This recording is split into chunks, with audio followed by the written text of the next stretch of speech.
Good afternoon, everyone. I'm Tricia. I'm the new assistant director, and so it is good to see many faces here that I recognize and new ones. I look forward to meeting you. Thank you for coming out to the program. I'm going to go ahead and introduce Bob Block. He is a resident of Oregon and a member of the Oregon Historical Society. He retired after working 34 years as a controlled substances forensic analyst with the Wisconsin Crime Lab in Madison. He was the head of the Controlled Substances Unit with oversight of case management, unit administration, and unit training. He testified as a drug identification expert in state and federal courts of law. He was also a member of the Wisconsin Crime Lab Field Response Team. Upon the request of law enforcement, the field response team would assist law enforcement in the photographing, processing, and evidence collection at the crime scenes and autopsies. Bob brings his 34 years of experience as a forensic analyst to explain the field of forensic science and the forensic sciences services of the Wisconsin Crime Labs. So he will be taking us on a real-life CSI crime scene investigation this afternoon that we hope you will find informative, unforgettable, and haunting. Welcome. Thank you, Tricia. She did a wonderful job of writing it up. We used to do that for when we'd go to court. We would write all the questions for the prosecutors to make sure they would ask the correct questions. And of course, I knew the answers to all of those questions. Before we get started, I want to just do a little bit of self-promotion. So on April 24th, you probably have seen in the April newsletter, I will be here doing the presentation titled The Life and Photographs of H.H. Bennett. You probably know Bennett. He's the renowned landscape photographer from the Wisconsin Dells. The presentation will cover his life from 1843 to 1908. You probably know or recognize his most famous photograph. You see it right here, called The Leap of the Chasm, in which he develops a camera he calls the Snapper. And he takes the first ever stop-action photo capturing his son, Ashley Bennett, as he leaps across the chasm to the top of Tower Rock in 1886. So we'll cover his life, then you will join my wife and I as we make an excursion to the Dells via train from Milwaukee to Kilbourne City, which you know today as Wisconsin Dells. We'll spend a day on a river cruise. We'll spend another day with Bennett, with him showing us his favorite landmarks and caves, and we'll go to his studio and have our portraits taken. But you're going to have to use your imagination as we take this excursion, because we're going to be doing this all in 1880. The next presentation that I have is a new one that I've done called Unheard, Untold, and Unusual World War II Stories. In my research of other presentations, I ran across some very unusual stories, and stories that I had never heard of before or was never told. For example, have you ever heard of the Night Witches? This was an all-woman Russian aviation regiment that would fly at night over enemy lines, attacking the enemies and the supply lines and so forth, and you'll learn about them. You'll hear about some of the great battles, like the Battle of Stalingrad, in which over 2 million people will be killed during that battle. And you'll learn some statistics and numbers, like 6 million people in Poland were killed during World War II, which represents 17% of their population. And other interesting facts. Let me just ask you a question. How many automobiles were manufactured in the U.S. in the year of 1945? Anybody have just take a wild guess. 0. 100,000. You're right, 0. There were no cars manufactured in 1945 because they were all building materials for the war. Ford Motor was making B-24 Liberator bombers. All the way from 1942 to 1945, there were only 139 automobiles made in the U.S. So you learn interesting facts and statistics like that. And because there's so much information, it's actually a 4-part series. And then the last one that I think you'll really enjoy is called Camp Randall, Civil War on Wisconsin. Everybody from Wisconsin and even the Big Ten, if you say Camp Randall, everybody knows you're talking about the iconic football stadium in Madison, Wisconsin, the home of the UW Badgers. But do you know why it's called Camp Randall, or how it got to be called Camp Randall? Well, this presentation will take you all the way back to the beginning of Camp Randall, which goes back to 1861, when it was used for as a military training grounds for the Union soldiers getting ready to march off to war. And the governor that mustered these troops was Alexander Randall, and this ground is named after him, Camp Randall. After the war, the land gets leased to the UW, and it becomes an athletic facility. They'll play their first football game here in 1895. In 1917, they'll begin to build the concrete form for the stadium that we know today as the iconic stadium, Camp Randall. And you'll hear about many of the legendary and iconic figures from Camp Randall as well. It's a fun one to do, it's a fun one to present. You get to sing along with many of the iconic Wisconsin marching band songs like On Wisconsin. So, let's get to today's presentation. Let's start with, what is forensic science? You know, if you've watched CSI, they will process a crime scene, analyze the evidence, and convict somebody in a court of law all in 1 hour. And you know that's not reality. So today I'm going to give you the reality of forensic science. And let's start with the definition of what is forensic science. It is any science used for the purpose of the law. I like to simply think of it as science applied to the rule of law. Well, if that's forensic science, what is a forensic scientist? And I like to use this poster. A forensic scientist is just like a normal scientist, but way cooler. Now, I can verify that that's true, because I spent 34 years as a forensic analyst with the crime laboratory here in Madison, Wisconsin. But I'll withhold judgment, and you can withhold judgment, until we get through the presentation, and then you can decide if this is true or not.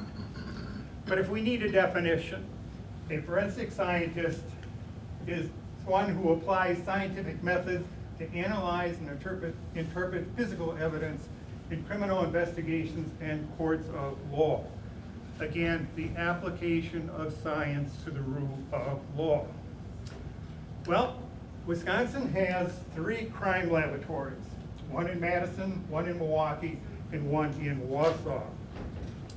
The first crime laboratory was established by legislation in 1947, and that laboratory was actually located in the basement of the Capitol building in Madison. In the early 1950s, they moved to a building on the grounds of the UW-Madison campus. If you're familiar with the campus, the intersection of University Ave and Park Street, the building was right in that area.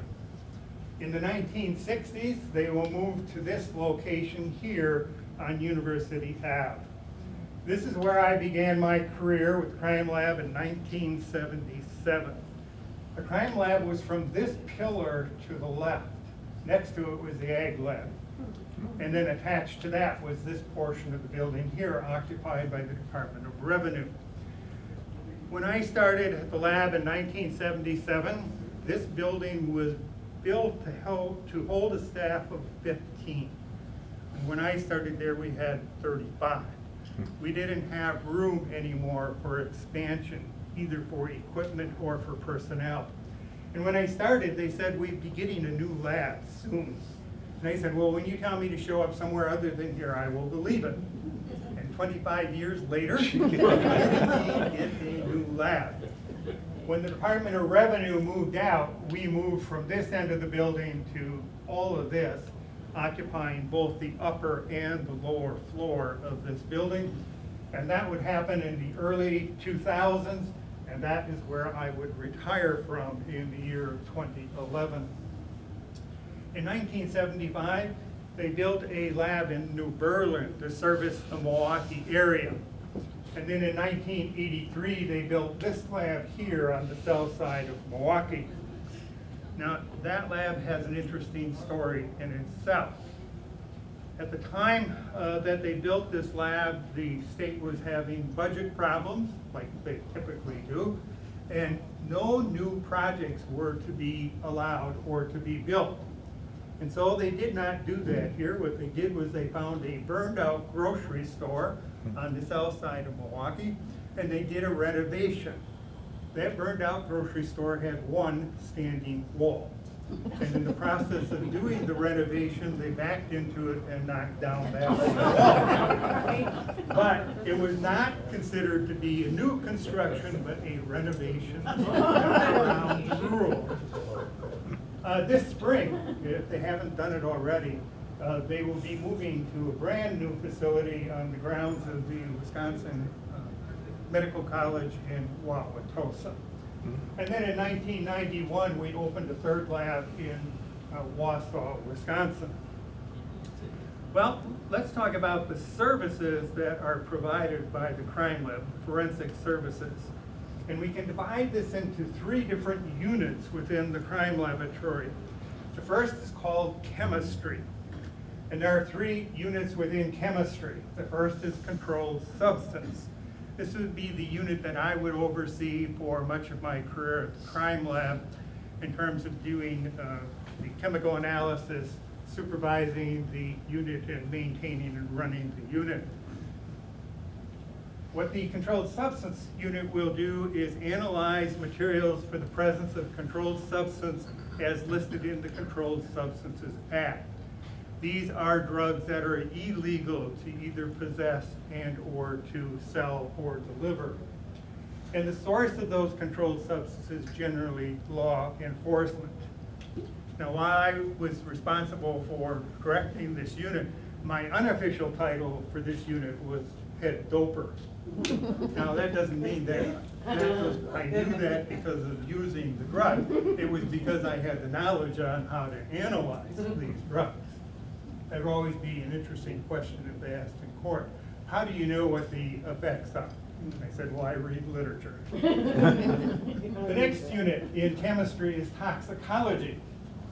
They are going to be analyzing body specimens primarily from autopsies.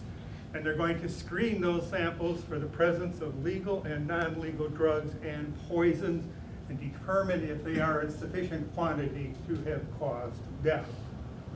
And then the third unit in chemistry is trace chemistry. They will analyze any item which requires a chemical analysis other than drugs. So they will look at things like arson, glue, tape, things of that nature, anything other than drugs or controlled substances. The next unit we have is called criminalistics. This would be the oldest area of forensic science. And most of this is pretty straightforward simply by their name. So we have firearms. They're going to look at guns and rifles and ammunition. And they also will do tool marks. Just as an aside, if you remember Pepper Burris, he was the longtime head trainer for the Green Bay Packers for many, many years. And he had a rather unusual hobby. His hobby was collecting ammunition. And he had perhaps the world's largest collection of ammunition. And periodically, we would come across something he did not have in his collection.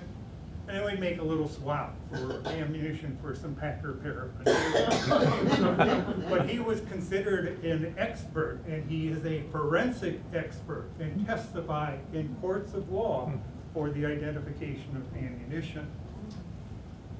Let's take a hypothetical case here. We've got these scratch marks at a crime scene. We find a screwdriver laying by the door. Now we can try and match that screwdriver to those marks left at the crime scene. Let's say they match. Now we can check that screwdriver for fingerprints and DNA and continue our investigation. The next area is latent prints. That's fingerprints. That's pretty obvious. Fingerprints are the oldest unique forensic identification that we have. Fingerprints go all the way back to ancient times, but they weren't used for purposes of identification until somewhere around the early 1800s to 1850.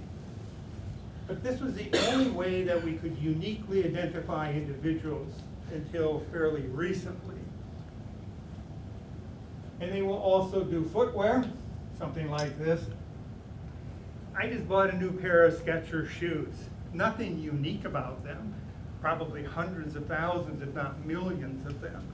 What makes this footwear pattern unique is over time, as I wear my shoes, I have a unique way that I walk, and it creates a wear pattern unique to that shoe.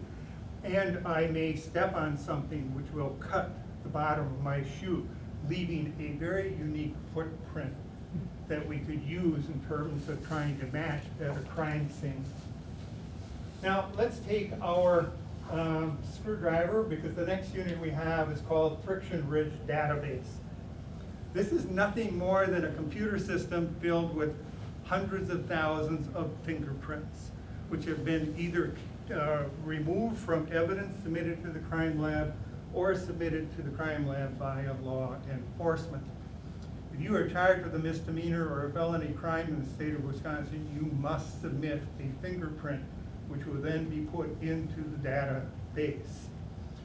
So let's take a hypothetical case. Let's take our screwdriver again.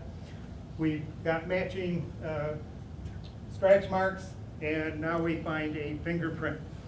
If we have a suspect, we can take their fingerprints and see if it matches the one on the screwdriver.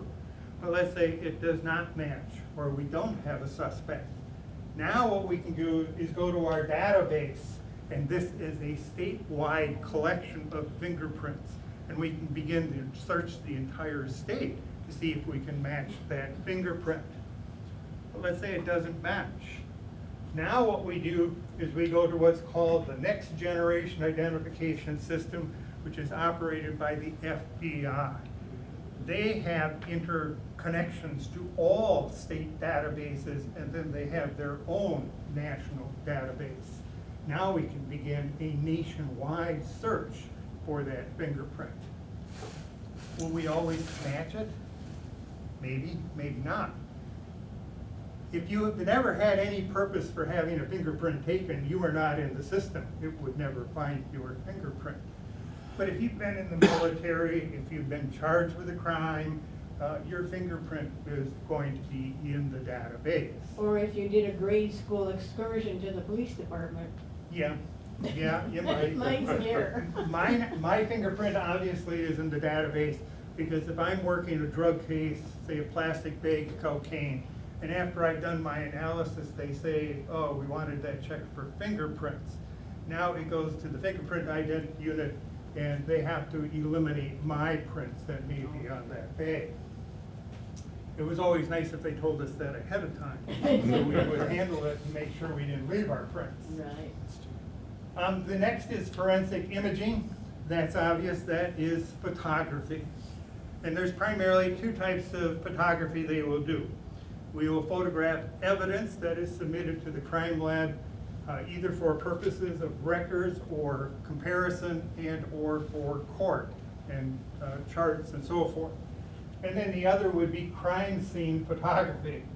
So let's take this as an example. This is an actual crime scene. And if I was in court and asked to describe this crime scene, and I said something like, it was just a total mess. Well, that leaves a lot of room for interpretation. Is that what you would think when I said it was a total mess? Or you'd say, you know, I left my dishes in the sink and I didn't clean off my table. My kitchen is a mess. This is where indeed a photo is worth 1,000 words. So crime scene photography becomes very, very important, and you only get one chance at it, because once the bodies are removed, the crime scene is totally different than what it was when you first got there. So photos become very important at crime scenes. That then leads to crime scene response. Crime lab analysts are not part of law enforcement. They have no authority of law enforcement. They cannot arrest people. They cannot do investigations. The crime lab is a division within the Department of Justice. The only way we get involved in crime scene is upon the request of a law enforcement agency. When they make the request, we will go to that crime scene, we will photograph it, we will process it, we will take the evidence and analyze that collected evidence. And that is the only role we have in terms of our relationship to law enforcement. The last unit, we've all heard about this now, DNA. Everybody knows about DNA, yeah. What's the process for identifying the fingerprint? Did you have to do overlays to match that thing up? They can do overlays. Normally, an experienced fingerprint analyst is going to look at the suspected print and then look at the derived print and simply just visually. And they have to have so many points of identification. And I think it's somewhere around 11, 7 to 11. But today, much of it is done by computer. So the computer does the overlays and the comparison. But if an ident analyst makes an identification, it always has to be verified by another person or by the computer. Where do you start when you got hundreds of thousands of Yeah. prints? Yeah, but you know how fast computers are now. No, but no, in those days, where did you start? Oh, well, again, if we have a suspect, then we start with that. If we don't have a suspect, yeah, then it goes right to the computer. Yeah, or to the database. All right, DNA. If you've been watching or following the Nancy Guthrie case, you know, you've heard DNA over and over and over again. The development of DNA totally changes forensic science because now we have a second method of making a unique identification. DNA will work with biological materials, and your body is nothing but a DNA bank. It doesn't matter where we go. We can take saliva, we can take blood, we can take urine, we can take hair, we can take body cells. It all contains your DNA. And they will extract that material and then do what is called a DNA profile. Don't ask me how it works and how it gets done. I don't know. I'm not a biologist or a biochemist. I just know it gets done. And they create a profile that might look something like this. Now we can do the same thing. We have also here a DNA data bank at the crime lab. And we can do the same thing.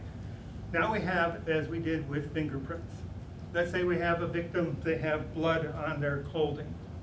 We can obviously get a DNA profile of that blood on their clothing and then take a sample of their DNA and see if it is their blood. But let's say it is not. And we now have a suspect that we think may have left that blood on that clothing. We can check their DNA to see if it matches. But let's say we don't have a suspect or it does not match. Now we will go to our DNA data bank. And just like fingerprints, if you are accused of a felony in the state of Wisconsin, you must submit a DNA profile that will be entered into the data bank. And that profile is usually done by a swabbing of the mouth, and then the DNA profile So that is is developed. Yeah. only on accusation, not on conviction. Correct. It's just an accusation, yes. And if, assuming there was no conviction, would that be withdrawn? Yeah, and that's a good question.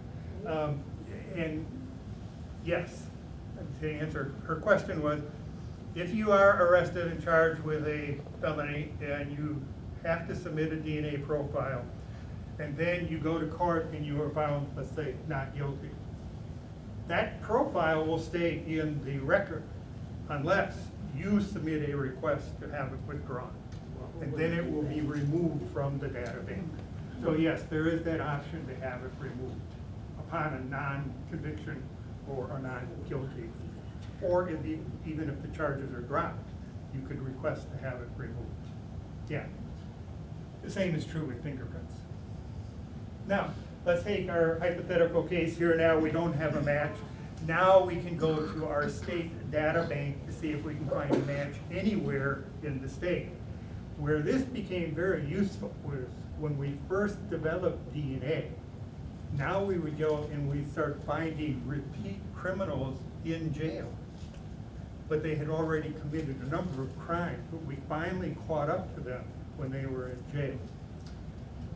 And again, if we can't match it with our state data bank, then we can go to what's called CODIS, the Combined DNA Index System, which is operated by the FBI. And again, this is just a large database of DNA profiles from every state and including their own database as well. If you refuse to provide a DNA sample, it is considered a misdemeanor, and you can be sentenced up to 9 months and or receive a fine of $10,000. So we now have two unique ways of making an identification. When they do a DNA profile, they will they'll determine probabilities of what is the likelihood that that is your DNA profile. And those numbers will run from 1 to billions. In essence, we can eliminate everybody in the world except for you and your DNA profile. They've also just recently developed other unique ways of making identification. I don't know if the probabilities are as good as DNA, but your earlobe tends to be unique to you. Your eye iris is unique to you. In some of the cases, they've now noticed that in the Guthrie case, your walk pattern is unique to you. And so they're developing more and more unique identifications. And the summation of all of these can certainly get us down to pinpointing a particular suspect or individual. Okay, well, who can submit evidence to the crime lab or request the services of the crime lab? It has to be a law enforcement agency, such as the sheriff, the coroner, medical examiner, district attorney, chief of police, attorney general, governor, or head of state.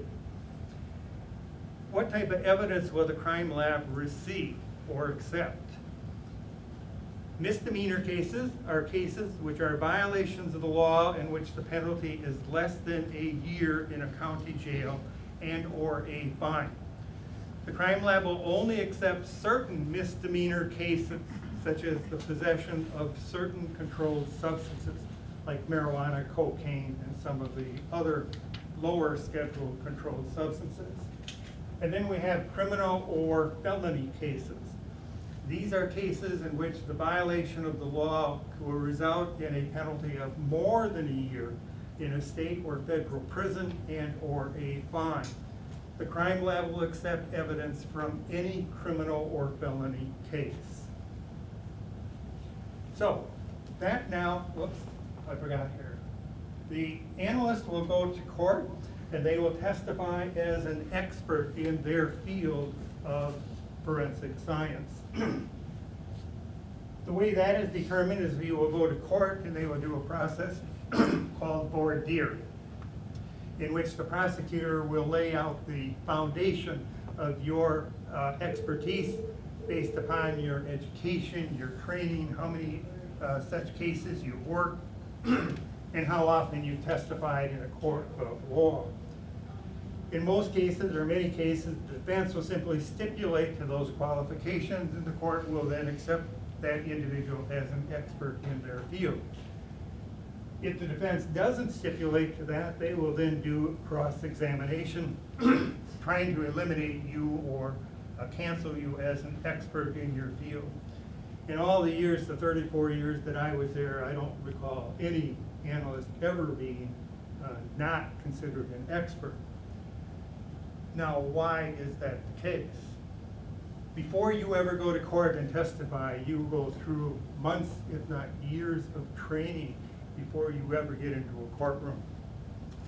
In the drug identification unit was the shortest training period. We could get somebody up and running and in court within 3 to 6 months, because it's just strictly chemistry. They've been doing it since college. Other areas might take a year to 2 years before you even get qualified and ready to go to court.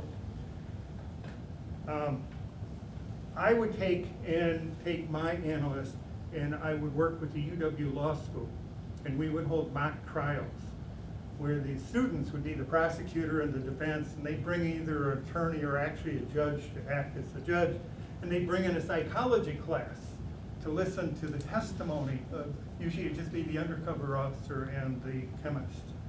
And it worked quite well. One of my new trainees, when we got all done, she was quite upset. She said, "You set me up." I said, "No, I didn't set you up." I said, "That's what court is really like." I said, "You did a wonderful job. You're ready to testify in court." And she indeed was. I also did that. I would help the students in terms of getting ready to do this mock trial. And I tell the prosecutors, because they're not chemists, they don't know what kind of chemical questions to ask, so I would give them a list of questions. And during this mock trial, they asked their question. Now the defense started asking their questions, and they were actually quite detailed and chemical. And the prosecutor turned around at me and he whispered and he said, "You asshole." He didn't know I had prepared the defense attorney as well as him. And I said, don't worry, you have all the response questions to ask to override everything that he asked. But it was kind of fun to set him up. So most people do not have any issue in terms of being qualified as an expert. I would say in my 34 years, I probably received in excess of 15,000 subpoenas for court. Put them on the calendar, forget about them. A couple days before the trial, you check to see if it was still going. And if it was, you would head out the door. I probably went out that door 1,500 times on my way to court. Once you got there, they may stipulate, they may plead, they may not show up. For whatever reason, that court will get canceled. And I ended up then testifying 500 times as an expert in both state and federal courts. So that takes and tells us of what forensic science is and what the forensic services are of the crime lab. Now what I want to do is tell you about some unique drug cases that I did during my time at the crime lab. Analyzing for the presence of THC and marijuana and cocaine, you know, you did that every day. You could probably do it in our sleep. But every now and then you would get rather unique drug cases, and those would always kind of be fun to do. Here's one that I found quite interesting, or you might find quite interesting, that I call Coke and a Cola. And here, the State Patrol had information there was going to be a cocaine delivery from Chicago to one of the Indian reservations in northern Wisconsin. And they stopped this vehicle south of Fond du Lac and pull out the two individuals in the car. They search the car for drugs. They do not find any drugs. But before they're gonna let these guys go, they bring in the drug dog. And the drug dog immediately gets on a paper soda cup in the cup holder. They go in, now they remove the lid of this cup, and inside is about 1/3 full of a dark cola and an empty plastic bag. So they bring this to the lab, and they say, "Can you analyze this for the presence of cocaine?" I said, "I'm sure I can give it a try." And he said, "Well, how long will it take?" I said, "Well, give me an hour." And so I went back to the lab, ran my analysis, came back out a little less than an hour later, and I said, "Yes, indeed, it did contain cocaine." He then said, "Well, can you tell me how much cocaine it contained?" And I said, "Well, that's a quantitation. That's going to take a little bit longer. I'll call you with the results." And I did the quantitation, and I called him and I said, "Well, there was at least 1 ounce, but not more than 2. He said that they had heard it was going to be a delivery of somewhere between 1 and 2 ounces. So it confirmed his information. Based on this analysis, 16 people were indicted on federal charges of possession and delivery of cocaine. Here's another one that you might find interesting. There was a notorious, well-known crack cooker in Madison, and he looked like this guy right there. You might recognize him. When I started at the lab, and into the early 1980s, almost all cocaine was in the form of what was called salt of cocaine or cocaine hydrochloride. It's a nice white powder. You would ingest it by either snorting it into your nose and letting it be absorbed into the blood vessels of your nose, pumped to your heart and then to your brain. And it might take 10, 15 minutes before you felt that euphoria effect. Then along came, in the mid-1980s, crack cocaine. Crack cocaine is simply the non-salt form of cocaine, or cocaine base, and it is pure cocaine. And the way this is ingested is it is smoked, and it's inhaled as a gas. So it goes to your lungs, which is a relatively large surface area for absorption, very close to the heart, goes from the lungs to the heart to the brain, and you feel this euphoria effect in about 10 seconds. So it's a very rapid high. And it also, because now we're dealing with pure cocaine, it's also more addictive than the cocaine hydrochloride.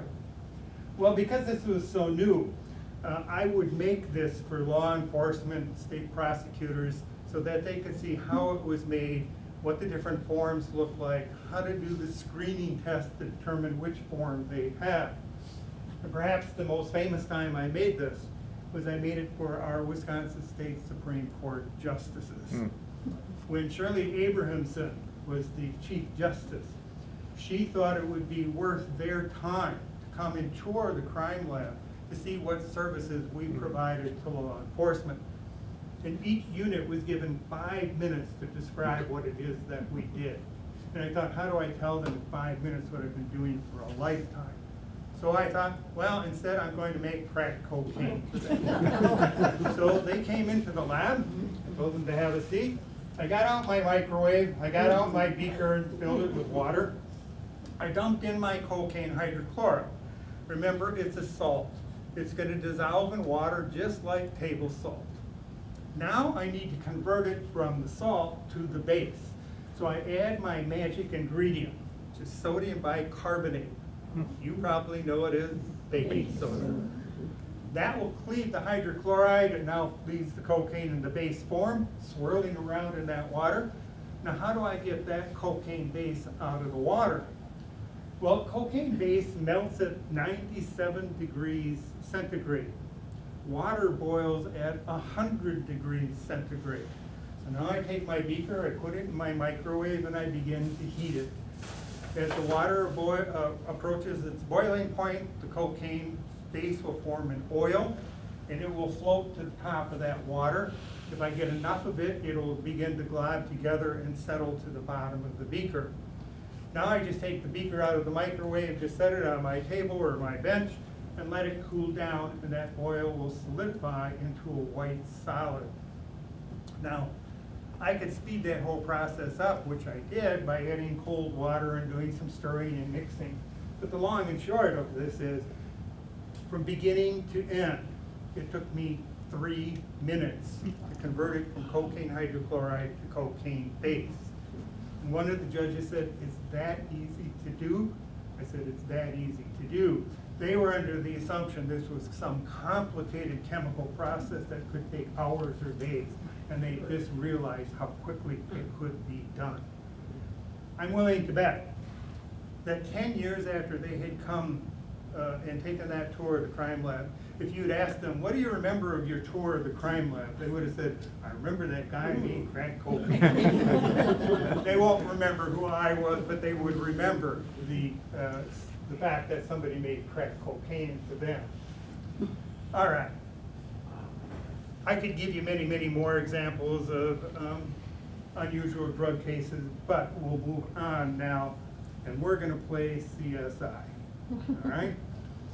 Now, what you're going to see here are crime scenes that I was involved with the exception of one. The first one we'll talk about. This is not meant to be graphic. You're not going to see anything graphic here. You want to see graphic crime scenes, watch CSI on TV. I've never watched CSI. I did it for more than 20 years. I don't need to watch it on TV. I did the real thing. And would see bits and pieces of shows when it first got started, and the only thing that I really gleaned out of it was they would do things that couldn't be done at that time. But I thought if somebody could think of doing it, then someday we will be able to do it. And that's where DNA came about. And I think, and I'm just making some projections, probably 10 years from now, police officers will be able to take a swab right there on the side of the road in the vehicles, so put it into their computer, or a little kit that they have, put it in, and within a few minutes, they'll be able to tell whose DNA that is. I think we will get to that point down the road, especially with AI. Sure. So, let's talk about some crime scenes. You're gonna come along with me. This first one goes all the way back to 1957. It is probably the most notorious and famous homicide crime scene in the state of Wisconsin. Many of you know this crime scene, but you maybe don't know the details. This is Ed Gein from Plainfield, Wisconsin, known as the Plainfield Ghoul, or the Butcher of Plainfield. This crime scene is the basis of the book Psycho, interesting, by Robert Bloch, not this version. And the basis of this book is what Alfred Hitchcock then based the movie Psycho. I've never seen the movie Psycho. I keep telling myself I need to sit down and watch it. I think I might have seen some bits and pieces of it, but I've never watched the entire movie. There's currently a Netflix series called Monster, which is to be about the life of Ed Gein, or the story of Ed Gein. And if you're into that kind of thing, watch it. It is pretty distorted in terms of the material and the facts in the series, but it's still interesting to watch. Let me set this crime scene for you. Here he is at the crime laboratory. This is the building that was on the grounds of the UW campus, and he's being brought in for polygraph. Polygraph is no longer done. It is not accepted in court, although law enforcement still uses polygraph for investigative purposes. Here's our case. On December 8th of 1954, Mary Warden, who owns Warden's Tavern north of Plainfield, one of her workers will show up in the morning and things don't look right. The front door is not locked and the lights are on. And he says Mary would never close down at night, leaving the lights on and the front door unlocked. He goes into the tavern. He cannot find Mary, but he finds a pool of blood and drag marks of blood out the back door. They notify the police. The police investigate. They do not find Mary Warden. They don't know who killed her, and it remains unresolved. Now let's jump ahead to December 7th of 1957. Bernice Warden, a widow, along with her son, owned Warden's hardware store in Plainfield. Her son Frank is out deer hunting. It is now getting dark and he heads back into Plainfield. He's going to stop at the hardware store to check up on his mother, who is there alone. When he enters the hardware store, he does not find his mother. He finds a spot of blood on the floor that looks like it has been wiped up. He looks in the cash register and sees that the last receipt of the day is for a gallon of kerosene. And he remembers that the day before, Ed Gein had been in asking about kerosene. And he had told Ed he would be out deer hunting, so Ed would know that his mother would be there alone. He notifies the police. They begin their search for Ed Gein. They find him quite quickly. He's in the local grocery store. Now they go to his house to see if maybe Bernice Warden is at his house. The house is dark. There's a shed attached to the back of the house. They will enter that shed. They will turn on their flashlights. They will find Bernice Warden hanging from the rafters, eviscerated, and her head is missing. They will now enter his house, and they will find a house of horror. They'll find body parts scattered throughout the house and things made from body parts. Quite a horrific crime scene, and one that is probably the most well-known crime scene in the state of Wisconsin. Well, at the time, in 1958, he's then ruled insane and he cannot participate in his defense, and he is sent to the Central Hospital in Waupun. In 1968, he is now ruled competent enough to participate in his defense, and he will go to a bench trial in front of Judge Gallmer. Judge Gallmer will find him guilty of killing Bernice Worden. He will never be charged with the murder of Mary Hogan, although he will admit that he did kill Mary Hogan. Judge Gallmer will hold a second hearing in which he will rule Ed Gein innocent by reason of insanity. He will be sent back to the Central Mental Hospital in Waupun. Eventually, he will come to the mental hospital in Madison, Mendota, and he will die there in 1988 at the age of 77 from lung cancer. I was a kid during this time, so this didn't mean anything to me, but of course, as I grew up, I knew about it, but I didn't know any of the details other than Ed Gein killed these people and robbed graves, and it was, you know, a horrific crime scene. Did they figure out like how many people were in there or where they came from? In terms of body parts and stuff? Yeah. No, because remember back then, we didn't have DNA, so we couldn't make any identifications anyhow. He will say himself that he robbed 14 graves. He went to 14 graves and dug them up, but he stole bodies from 7 of those. It is also thought that he may have killed his brother, and he may have even killed his father, but there's no confirmation of that. I'm working on a new series that you might find interesting because I did it as kind of an offshoot of this. And that new presentation will be called Wisconsin Mass and Serial Killers. So you'll learn about more people like this. It's surprising how many mass and serial killers we had just in the state of Wisconsin. So Bob, Yeah. I always connected with Milwaukee. And a lot of You're men talking Jeffrey from there. Dahmer? Oh, I'm sorry, that's what it Yeah, is. yeah, that's Jeffrey Dahmer. Okay. And we're not gonna talk about him today, but that is another, he would be a serial killer Yeah, he in was, Wisconsin. yeah. All right, let's jump to the next one. Barbara Hoffman Oh, yeah. from Madison. Maybe some of you might remember this one. Barbara Hoffman is 25 years old. She's a biochemistry student at the UW. She would drop out her last semester. She would go to work at a massage parlor on the east side of Madison. And she will befriend 2 men, maybe more than 2, but certainly these two. Harry Berge, 52, from Stoughton, who worked at Uniroyal, not there anymore.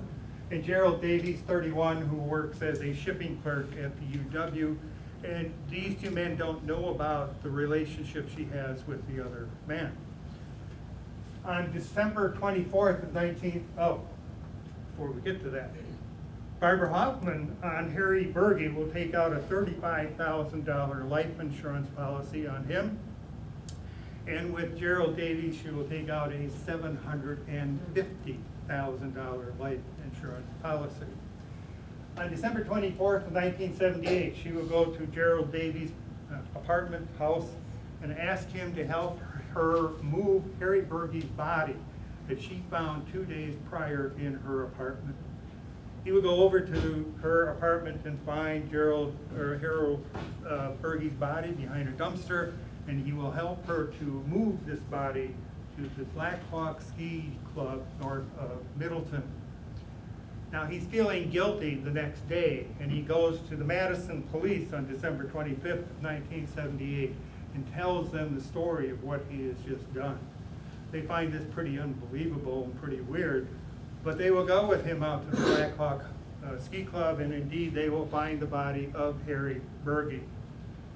An autopsy will be done, toxicology will be performed, and no cause of death will be determined for Harry Berge. But on January 18th of 1979, Barbara Hoffman will be charged with the murder of Harry Berge based on the testimony given by Gerald Davies at the preliminary hearing.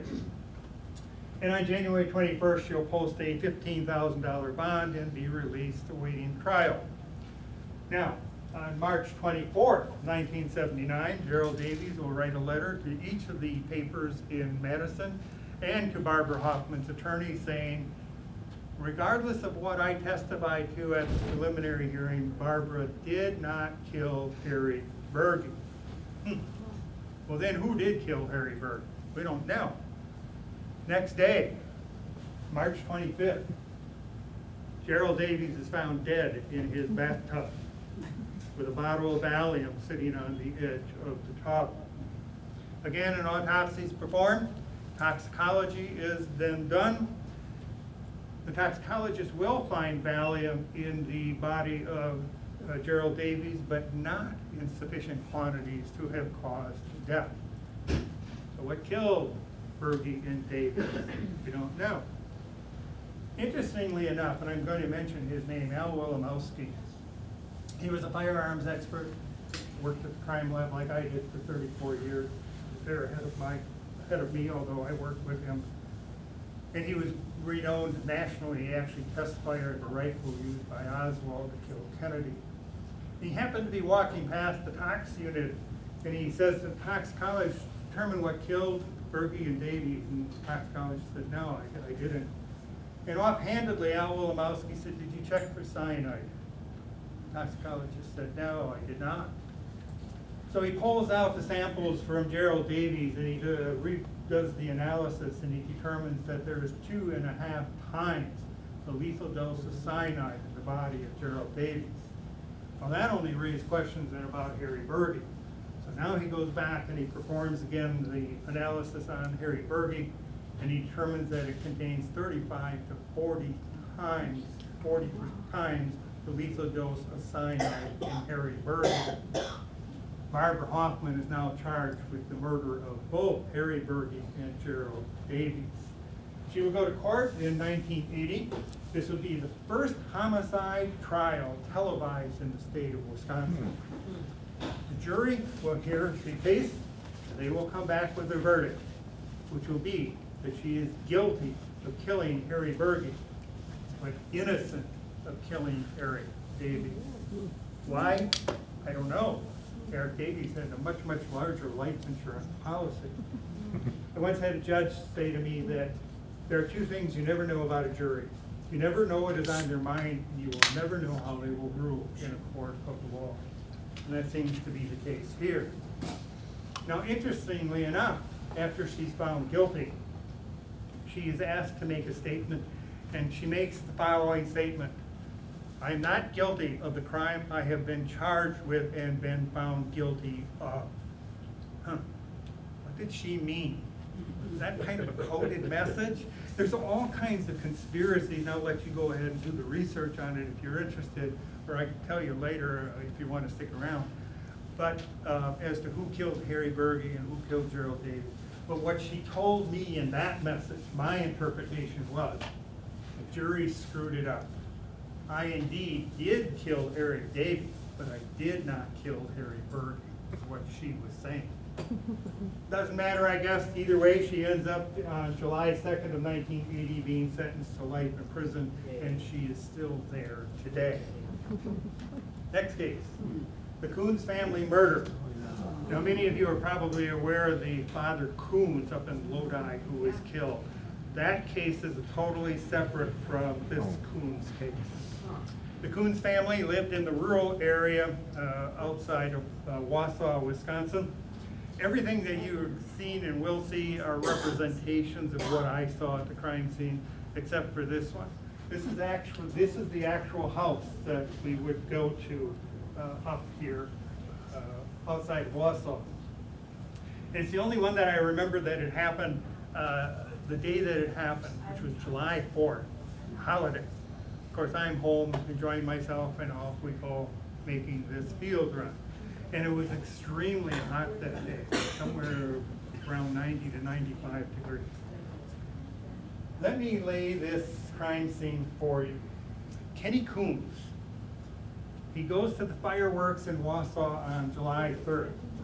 He spends the night and sleeps at the cheese processing plant that he works at. And now he comes home on the morning of July 4th. This is what he finds. Half in and half out this back door is his aunt, Marie Coons, shot and dead. On the kitchen floor is his brother, shot and dead. As you go through that, you go into a bedroom, and laying on the bed, shot and dead, is his father, Clarence Coombs. You go out to another room, sitting slumped down in a stuffed chair, is another aunt, Irene Coombs. Remember I said it's really, really hot that day. She's sitting in this chair wearing a winter coat, a scarf over her head, and insulated boots. This is a very, very odd family. There was a 2-hole outhouse, both holes filled totally to the top and dry. Where they went, I don't know. There was a 5-gallon bucket in the house, you can imagine what crime scenes, you've got this visual effect of bodies laying around, but you also have all these unique smells to crime scenes. Blood has a very unique smell. Here, you have no running water in the house. You have a bucket partially filled with urine. There was cat crap scattered all the way through this house on the floor. And you had that in 95-degree weather, and it's quite wow. But you have to work with it and deal with it. You get to do it, and you don't focus on it. Missing at this crime scene was Kenny's mother, Helen Coombs. She will be found 9 months later, dead in a marsh, the next county over. We don't have a suspect for a while, and then they finally develop a suspect by the name of Christopher Jacobs III. Works on a family farm not too far away. And he becomes a suspect because he bought a used vehicle from the Coons family. They get a search warrant, they go to his house. In his bedroom, they find a receipt for new tires that he had put on that car from a gas station. They take the receipt, they go to the gas station, they actually find the tires that were taken off that car, and the tire treads match tire treads left at the scene. Christopher Jacob also has a collection of ammunition, shell casings on his floor, and in that pile they find one shell casing which matched the shell casings from the crime scene. He's charged with the murder of all 5 family members, and he goes to trial in October of 1988. And the jury will find him not guilty of all 5 murders. It's great. Why did the jury ignore the tire impressions of the shell casing? I don't know. Remember what our judge told us. You never know what a jury is going to rule in a court case. But Christopher Jacob is not done with the law. On June 23rd of 1993, his ex-girlfriend will go to the police and tell them, Christopher told me he killed all 5 of the Coons family members. He will take me to the house and show me where he shot and killed 4 of them. He'll take me to the marsh and show me where he killed and left Helen Coombs. He will now be charged with the kidnapping and false imprisonment of Helen Coombs, just hours before the statute of limitations would have expired. He will now go to court. He will appeal this all the way to the U.S. Supreme Court as double jeopardy. The Supreme Court will not hear it, and it gets returned to the lower court. And he will go to trial in June of 1998, and he will be found guilty of kidnapping and false imprisonment of Helen Coombs.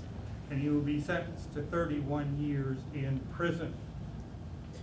Now, normally, many of these cases, once I get done with the crime scene, I don't pay a lot of attention to what happens, particularly when it's happening this far away in Wausau.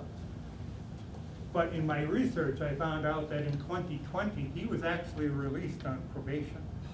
But he would not participate in the probation system. He would not report to his probation officer, he would not sign the papers, and he was immediately taken and put back into prison. His release date is 2029.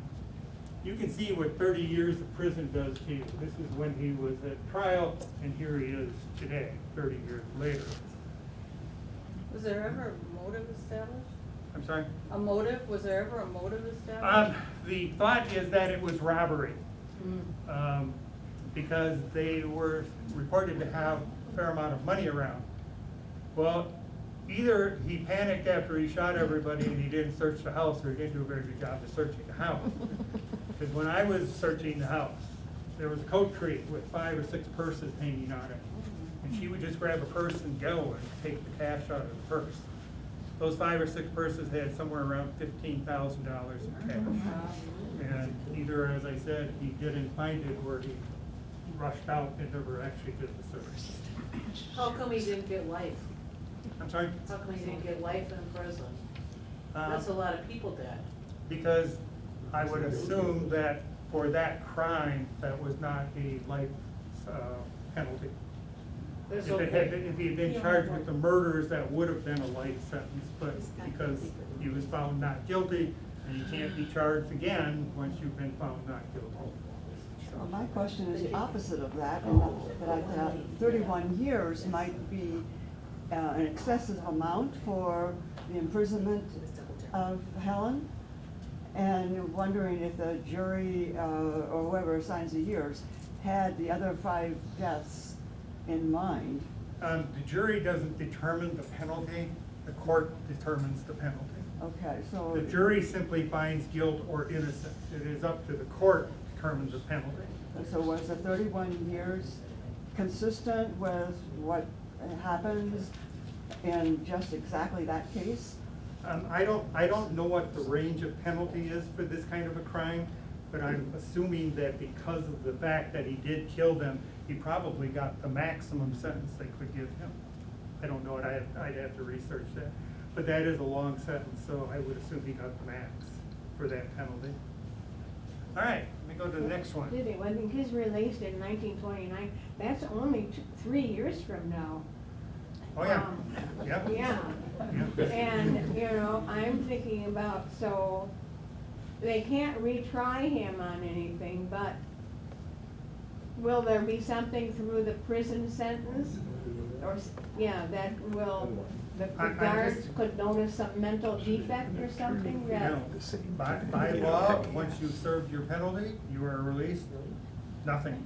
He will not have to report to a probation officer. He's served his sentence, he's done. a psychiatric unit somewhere? No, huh? Nope, yeah, and I think, and I'd have to go back and do some calculation, but he'll probably be somewhere in his early 60s when he's released. All right, next case, the Lodi speedy delivery. This happens in Lodi, or just outside of Lodi. There's a couple that owns a log home that looks something like this. This is not the actual house. And they would go to a resort in Mexico, and they got to know this family. And they suggested that they should send their daughter, Daisy Mendez, back with them and allow her to go to Lodi High School to improve her English in order to support and help the business with the English-speaking visitors. And they all agreed to that, and Daisy comes back with them to Lodi. She is not happy here. She feels she's being harassed. She doesn't feel like she's fitting in. She wants to go home. And her family says, no, you will stay and finish the school year. She will then call the woman who lives here one day and say she's not feeling well, she'd like to go home. And the woman says, well, I have things I have to do until 1:30, but I will send my sister to pick you up. And indeed, her sister does pick her up and takes her home and drops her off. The woman who lives here comes home at 1:30 and finds Daisy dead, half in and half out of a half bath between the kitchen and the garage. Dane County would normally process their own crime scenes. They're a big enough unit, and they won't normally involve us unless it's something they can't do. And then the day after, they now call the crime lab and they say they want tire impressions photographed. And I wanted to do those when I went the first day. Let me back up. They asked us to come and process Daisy's body. And we said, okay, fine, we'll just process the body in the bathroom, you guys do the rest of the house. And when we did that, we did find a bloody fingerprint in the bathroom. Now, they call 2 days later and they want these tire impressions taken. Initially, I wanted to take them, they said, no, we've got them, don't worry about it. But now they want us to take the photos. It's such that between here and a large shed was a brand-new blacktop driveway. And these were black tire impressions on top of a blacktop driveway. When I looked straight down through my camera, I could not see those tire impressions because it was black on black. So what I actually ended up doing was throwing my scale in and focusing on my scale and taking these photographs. I have never seen these photographs. Here's what cracked the case. About a month after they did their investigation, or Daisy was killed, the Mendez family will contact the law enforcement and say, why did we get this package back that we had sent to Daisy? I'm assuming it was like a Goodwill package, you know, cookies and notes and things like that. And they got it back and they didn't know why. Now, the police come to the crime lab, they grab the photo of these tire impressions. He takes them over to Lodi, or he takes them over to Speedy Delivery, which does not exist anymore today. They were just a delivery company. And he looks at these photos and he looks at one of the vans and he goes, these match. And he goes in and said, who made this delivery in this vehicle on such and such a date? And they tell him it was Joseph Patrick Falon, 23 years old. They obtain a search warrant and go to his apartment on Sheboygan Ave, 2 blocks away from the crime lab. They will find evidence, such as his shoe with blood on it and others. He will be taken into custody and put into the Dayton County Jail. And I can't remember, some 4 to 6 weeks after that, he will hang himself in the jail and die. The evidence will never be analyzed. Case will be closed. I'm pretty sure if we'd done the analysis, we could have proved very easily it was Joseph Falon. We had Daisy's blood on his shoes. There was a footprint in the hallway that we photographed between the bathroom and the garage. We could have matched that to his shoe. And we had his bloody fingerprint in the bathroom. So I'm pretty confident he was the guy. Now here's my hypothetical theory on how this all happened. Northern Dane County and Iowa County had 40 burglaries. They didn't know who was committing these burglaries. I think we do now. What happened was Joseph goes to make the delivery to the house. To get to the house, you have to go up Highway 113 to Lodi. You come off of that on a blacktop road to a dead end. At that dead end, you have to take a gravel driveway back to this log home. That log home is so far off that blacktop driveway, you cannot see it. It's at least a quarter of a mile down the road. So he shows up to make the delivery. Nobody's home. Nobody takes the package. He leaves. He comes back the next day now to try to attempt to deliver that package. Unbeknownst to him, Daisy has already been dropped off at the house. She will not answer the door because she does not know who he is. He stands there on the front porch and he's looking around and he goes, nobody can see me. Nobody knows I'm here. I wonder if there's anything worthwhile stealing. The owners will say they never locked the door. So he opens the door, enters the house, and he confronts Daisy and ends up killing Daisy. He panics and he peels out that driveway, leaving a fresh set of tire impressions on the blacktop. He gets out to the blacktop road and he goes, shoot, I left evidence. And he goes back, trying to recover that evidence. Not gonna get it, it's out in the septic tank.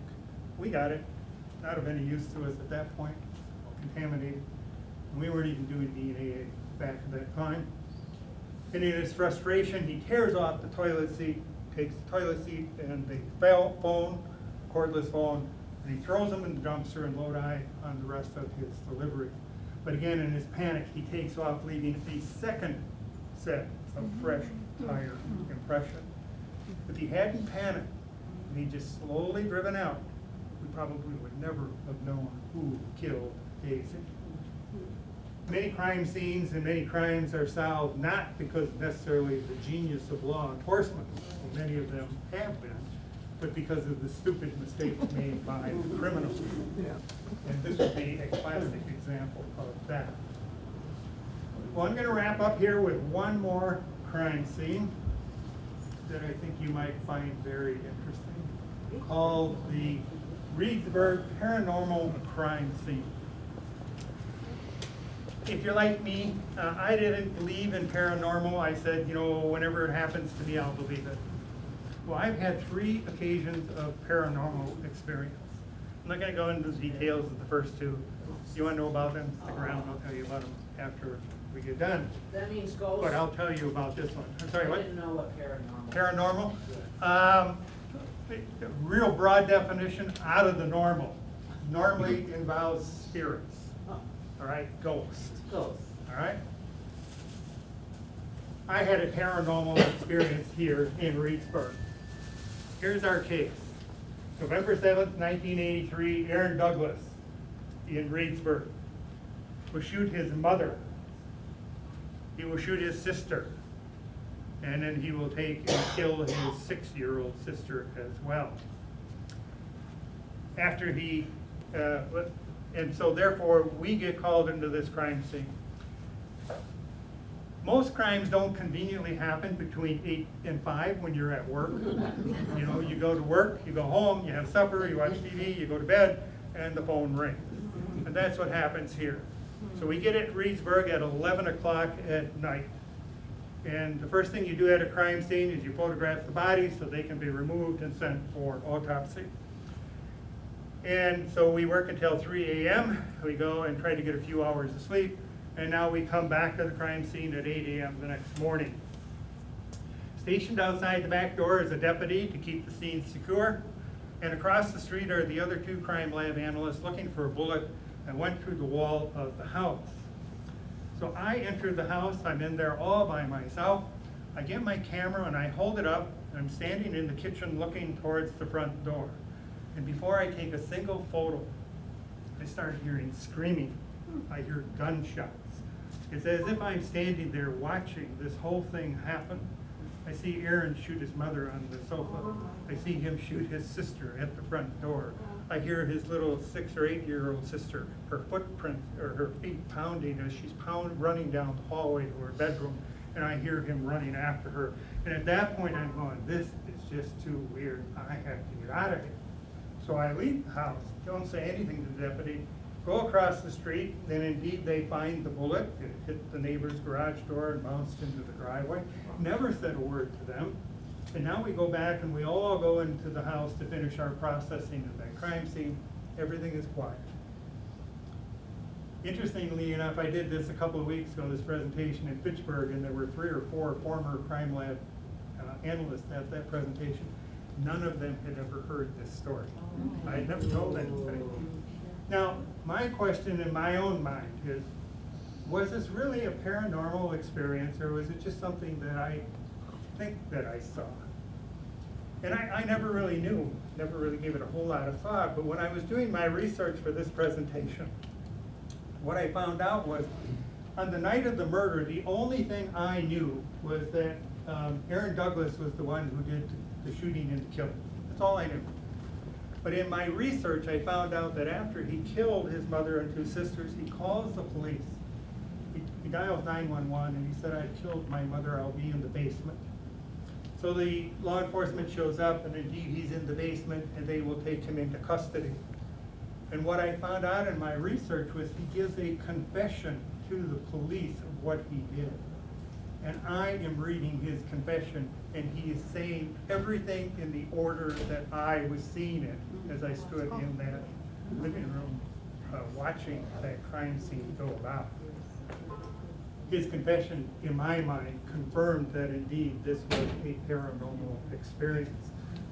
Never had that experience at any other crime scene. Nobody that I ever worked with at the crime lab ever mentioned having such an experience. So it was rather unique, and one that will probably stay with me. Even as I'm talking about it, I'm seeing it in my mind. So it does come back. I mean, I can bring it back. Not that it haunts me or anything, it's just that it's there. Well, he was charged with the murder of his mother and 2 sisters. He was found innocent by reason of insanity and committed to a mental hospital. In 1993, a judge did rule he could be released to a halfway house in supervision. However, that never happened, and he's still in a mental hospital. Whether he'll ever be released or not, I do not know. Well, that's the last crime scene I'm going to talk about, but if we wanted to, we could spend the whole rest of the day here. Wow. These are more crime scenes and chemical analysis cases, and you can see there's a lot of them that we could talk about for hours if you wanted to. I'll leave this up there. I'll come back to this so that if there are anything up here that you think you might want to know about, I'd give you a real quick, fast rundown on it. But just to finish up here, I just want to jump ahead. Is your conclusion correct? Indeed, is a forensic scientist, just like a normal scientist, but way cooler. It was a great career. I loved what I did. I never mind going When I to was work. at the high school. I had a good mix we were of getting to see things what's to do. coming I to worked the- at the bench. I into had the supervision schools and responsibilities. I the had to go and parking lot testify in across the court, street travel there, kind of around much of the And state. one of the administrators Doing so, came into his and office. and he did had lots a of training for law enforcement, that prosecutors, had, and even state the ends were judges. open. It was a great career. I There enjoyed was what an I end did. open here. What that you we have were seen today, tough, but I talked about this, we'll holes maybe in the talk about middle that of another it. time.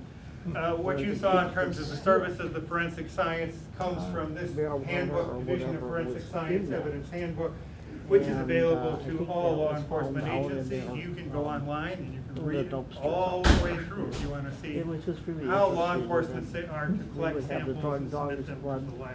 to the building. But I will go It's back just here, incredible to see how those dogs and if anybody has what any was questions, done. I will answer those, but otherwise I will thank you for your attention and your time, and I hope you found it informative and educational. Yeah, my question